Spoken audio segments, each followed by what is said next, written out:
လက်ရှိမြန်မာပြည်ငလျင်ဘေးဒုက္ခတွေပြည်သူအသက်တွေများစွာပေးဆက်လိုက်ရတယ်ဆိုတာကတော့ကျွန်တော်တို့တွေမြန်မာနိုင်ငံမှာဆိုရင်သိကြတဲ့အတိုင်းပါပဲယခုလိုမျိုးစက်ရန်တရားကြီးတွေမပြည့်စုံတဲ့အတွက်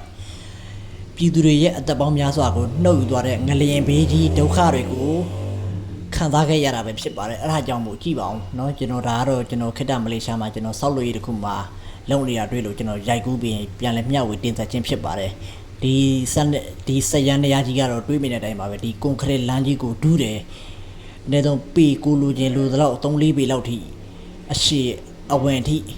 ယခုလိုမျိုးဖောက်ဆက်ကြီးနဲ့ဖောက်ပြီးတော့ဖြတ်စည်းလို့ရပါတယ်เนาะယခုလိုမျိုးကွန်ကရစ်တွေယခုလိုမျိုးအဆောက်အအုံတွေကိုယခုလိုမျိုးစက်ရန်တရားကြီးတွေနဲ့เนาะဒါယခုလိုမျိုးအသုံးဝင်နေဆိုတာကိုကျွန်တော်ပြန်လည်မျှဝေရိုက်ကူးရင်းနဲ့ကလဝေးရှယ်ယာတွင်မျှဝေခြင်းဖြစ်ပါတယ်လက်ရှိကျွန်တော်တို့မြန်မာနိုင်ငံမှာယခုလိုမျိုးစက်ရန်တရားကြီးတွေ